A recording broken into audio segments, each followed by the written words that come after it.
জুলাই গণঅভ্যুত্থান পরবর্তী সময়ে গুজব আর অপপ্রচারের মাধ্যমে দেশের ক্ষতি সাধন করার চেষ্টা চালাচ্ছে ফ্যাসিস্ট অপশক্তি।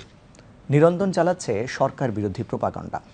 সেই ধারাবাহিকতায় সম্প্রতি তামান্না আক্তার ইয়েসম্যান নামে একটি ভুয়া ফেসবুক অ্যাকাউন্ট থেকে অন্তর্বর্তী সরকারকে লক্ষ্য করে বাংলাদেশ বিরোধী প্রচারণা চালানো হচ্ছে, এমন একটি তথ্য জানিয়েছে প্রধান উপদেষ্টার প্রেস উইং। বিস্তারিত ডেস্ক রিপোর্টে।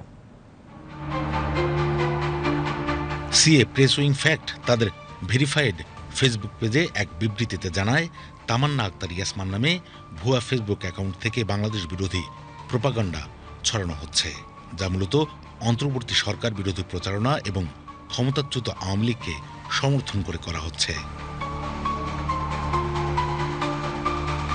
প্রেস উইং জানায়, গভীর অনুসন্ধানে জানা গেছে এই অ্যাকাউন্টটিতে পুরোপুরি মিথ্যা ও ভুয়া পরিচয় ব্যবহার করা হয়েছে।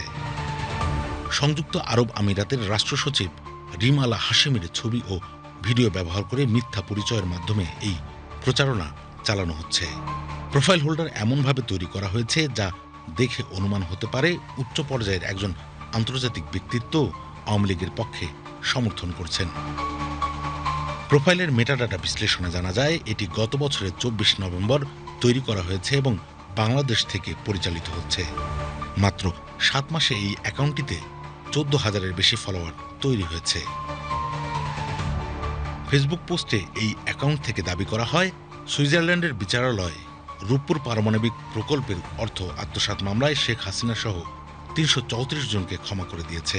পাশাপাশি রাশিয়া ও অস্ট্রেলিয়ার চেম্বার কোর্টগুলো একই রায় দিয়েছে বলে প্রচারণা চালানো হয়।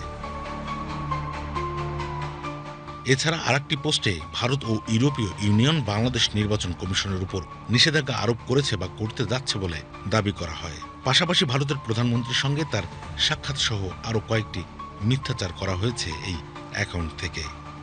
প্রেস উইং তার বিবৃতিতে আরও বলেছে, অপপ্রচার ছড়ানোর উদ্দেশ্যে তৈরি এই ধরনের সংবাদের কোনো সত্যতা নেই। Nurul Islam Khandakar, BTV news.